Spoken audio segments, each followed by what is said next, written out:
I just watched Nosferatu, and I have a few questions. First, Ellen says she saw Nosferatu in her dreams before she even met her husband Thomas. How is that possible? Does it mean that Orlok had already seen her when she was younger? Second, did Ellen love Count Orlok? Or is it the other way around? Is it true that Thomas betrayed Ellen like Count Orlok said? Why does Count Orlok drink blood from the chest instead of the neck? And what exactly is Count Orlok? And why don't Nosferatu's victims turn into vampires like in other vampire movies?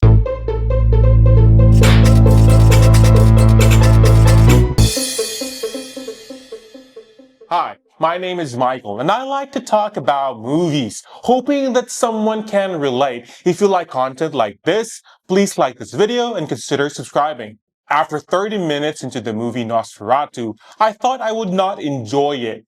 I had never seen the original film or have heard about it. I went into the movie with no background knowledge about Nosferatu, no expectations, and I had not even watched the trailer beforehand. So did I like it? Yes, I did, but I'm not crazy about it. Now, back to my questions. How did Nosferatu and Alen meet?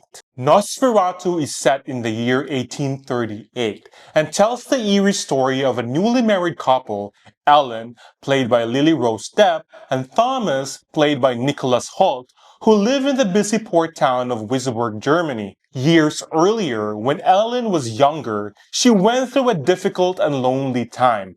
Feeling scared and hopeless, she called out into the dark, asking for a guardian angel, someone or something to help her and watch over her in her moment of need. At that moment, she unknowingly opened a mysterious and dangerous door to another world. Given that she had some sort of extrasensory psychic ability, she actually managed to connect with a demon vampire Orlok, whom she pledged herself and began an unholy psychic relationship with. Orlok is no ordinary creature. He is terrifying and powerful force that can control people's thoughts. Over time, he begins to invade Ellen's minds and sometimes take complete control. When this happens, Ellen loses herself, her thoughts become twisted, and she spirals into fits of fear and madness. She never realized that by calling out for help all those years ago, she had invited a terrible curse into her life, one that she might never be able to escape. But when Thomas came into her life, those dark feelings went away. Did Ellen love Nosferatu? Ellen was likely in love with Count Orlok, but it was an unhealthy, toxic kind of love. She even mentions that Orlok loved her in a way no one else had, and their relationship involved intense physical closeness. Orlok came into her life when she was emotionally vulnerable and craving care. Because of this, she was willing to accept the love from anyone, even a creepy vampire. So while Ellen's feelings for Orlok might have been genuine, they were influenced by manipulation and her own emotional weakness. Her love for Orlok was more about needing him and being drawn to his dark nature, while her love for Thomas was real, rooted into true care and affection. With that said, did Count Orlok love Ellen? In Nosferatu, Orlok's feelings toward Ellen aren't exactly love in the way humans experience it. Instead, his obsession with her seemed to be more driven by dark, supernatural forces rather than genuine affection. Orlok is drawn to Ellen because of the bond she unknowingly formed with him when she was younger. While Orlok's desire for Ellen may seem like a form of love, it's more about possession and control. As a vampire, he is a predator, and his need for Ellen isn't out of kindness or affection, but a darker parasitic need to feed off her energy or life force. In the end, Ellen's sacrifice, allowing herself to be consumed by Orlok in order to stop him, suggests that he was more interested in her as an object of his power rather than someone he truly loved in a human sense. So Orlok's feelings for Ellen can be seen as more of an obsession or a supernatural attraction than love. Is it true that Thomas betrayed Ellen, like Count Orlok said? When Orlok finds out that Ellen broke her promise to him, it sets everything in Nosferatu into motion. Orlok then contacts her Knock, Thomas' boss, and sends him to bring Thomas to Orlok. On a side note, there's a scene where Thomas sees a wagon with no driver come to pick him up in the middle of nowhere. Why is he not scared?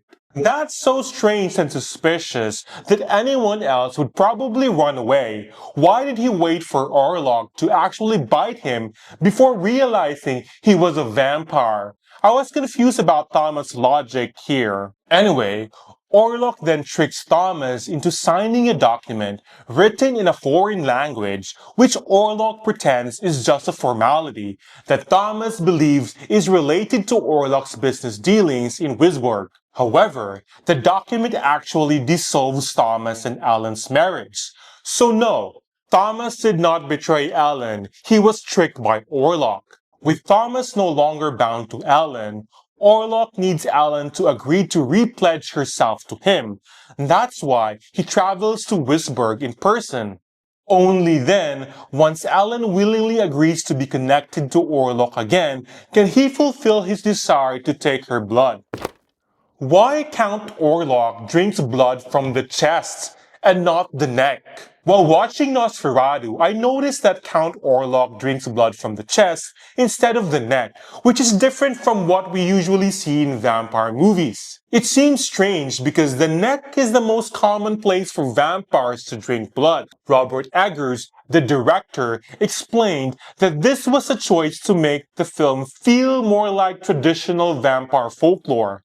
According to him, you'll notice that in this film, Orlok drinks blood from the heart, not the neck. Now, obviously, you can pierce a breastbone, so it doesn't really make sense. It makes much more sense to drink someone's blood from their neck. But in folklore, when people are experiencing vampiric attacks, it's similar to old hag syndrome, a colloquial term for sleep paralysis, where you have a pressure on your chest. So people interpreted it as vampires drinking blood from their chest. This is the same idea as why Nosferatu's victims don't turn into vampires like in any other vampire movies, because the film takes a different approach to vampire mythology. Unlike in many other vampire stories, where a bite turns a victim into a vampire, Nosferatu focuses more on death and decay. When Orlok feeds his victims, it's not to create more vampires, but simply to drain their life force, leaving them dead. What exactly is Count Orlok? While Thomas is resting at the convent in Transylvania, the true nature of Orlok is revealed.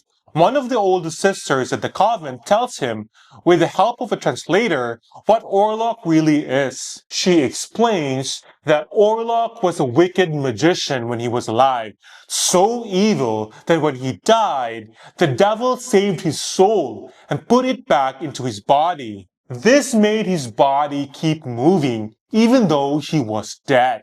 Count Orlok's special powers come from being a creature of darkness. He can teleport, talk to people with his mind, control others, make animals do his bidding, change the weather, and even spread sickness. His rotten, scary appearance happens because he's really just a dead body brought back to life by evil magic. Orlok is so bad that he's not just an evil creature, he represents death itself. What I love about Nosferatu was the roller coaster of emotions I felt while watching the movie. There were slow, quiet moments, but then their scenes would shift suddenly, catching me off guard. I watched it in IMAX, and the sound was so loud that the jump scares really freaked me out. I also liked that Skarsgård was unrecognizable in the movie. I didn't even realize it was him until the end of the credits. Nicholas Hoult and Lily Rose Depp was also very good at portraying their characters. Have you watched Nosferatu? What do you think about it?